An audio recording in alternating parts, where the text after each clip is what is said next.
नमस्कार। सबसे पहले बीआरएमजीएसएस से जुड़े हुए सभी मजदूर बंधुओं को नववर्ष की ढेरों सारी शुभकामनाएं।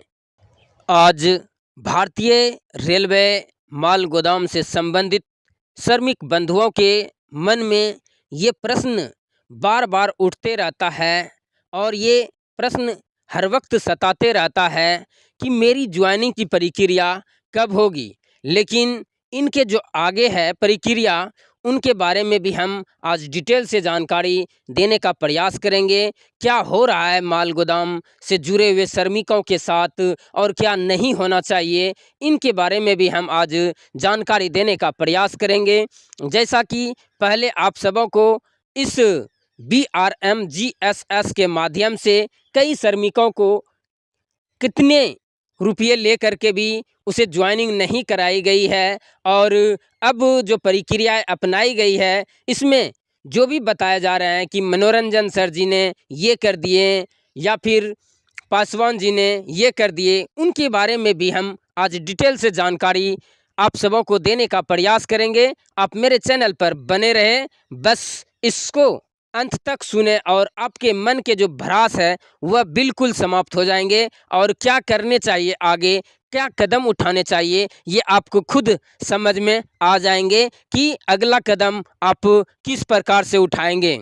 सबसे पहले मैं आपको ये जानकारी दे दूं कि ये केस जो है बीआरएमजीएसएस के नाम से आज जाना जा रहा है, यह केस भारतीय रेलवे माल गोदाम के नाम से 1998 में ही कुछ मजदूर संघ के यूनियन ने किया था और वह case Patna high court, Calcutta high court, Allahabad high court, supreme court तक गया और सब कोर्टों से मजदूर बंधुओं को सिर्फ अगला तारीख मिला है।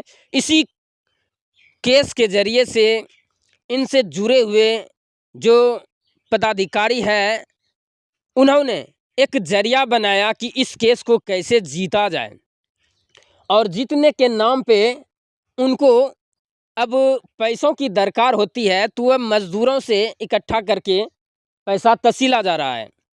तो वही प्रक्रिया अपनाने के दरमियान कुछ मजदूर ऐसे भी है जो कि कुछ ऐसे दलाल आ जाते हैं जो कि सट जाते हैं इस केस में और साइड से वह इस केस की जानकारी लेकर के आप बंधु मजदूरों को फ़ोन पर संपर्क साध करके आपसे कुछ ऐंठने का प्रयास करते हैं। मैं आज ये भी जानकारी दूंगा कि एक दीपक कुमार का हमारे पास कमेंट आया था।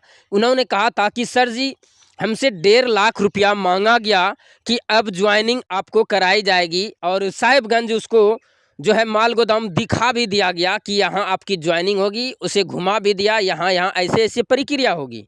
लेकिन वह माल गोदाम घूमने के बाद उसको एहसास हो गया कि मेरी ज्वाइनिंग अब हो जाएगी।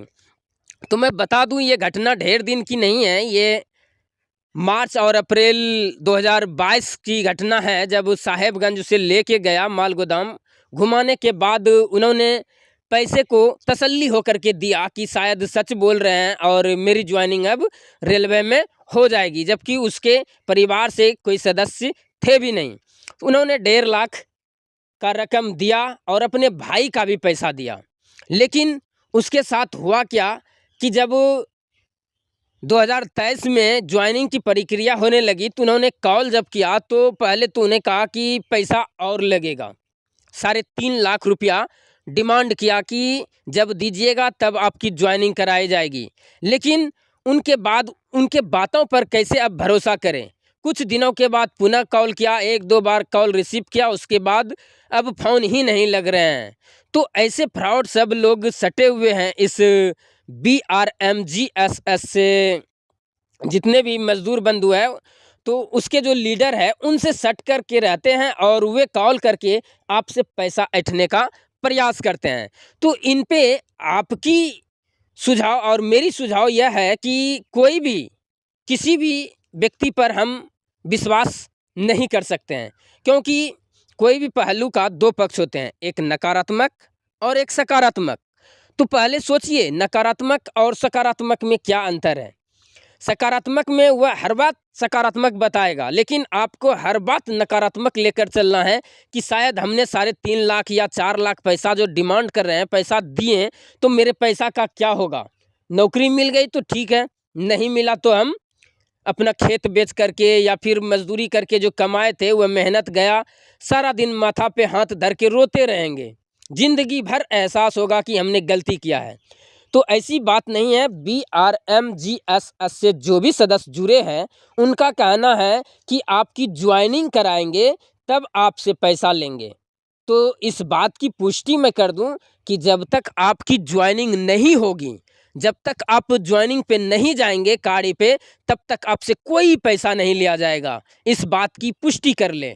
अगर आपसे कोई पैसा का डिमांड कर रहा है तो आप समझ लीजिए कि वह तीसरे लाइन का व्यक्ति है। तो इस बात को हमेशा अपने कानों में याद रखना है कि अगर कोई ज्वाइनिंग के पहले कह दे कि आपका आईडी नंबर ये है, आपका ये फलाना ये है, तो इस गोदाम में आपका श्रमिक कार्ड बन गया है, तो आपका ज्वाइनिंग इतने तारीख को हो जाएगा, आप पहले पैसा दीजिए, ऐसी बात कहे तो आप उनके बातों पर थोड़ा सा भी विश्वास ना करें। अगर विश्वास करते हैं तो इस वीडियो का बनाने का मेरा मतलब कुछ नहीं रहता है। तो आप पैसे ना दें ताकि आप भविष्य में जो है ना उस पैसे का उज्जवल भविष्य के लिए यूज कर सकते हैं। इसीलिए हम इस वीडियो को बना रहे हैं।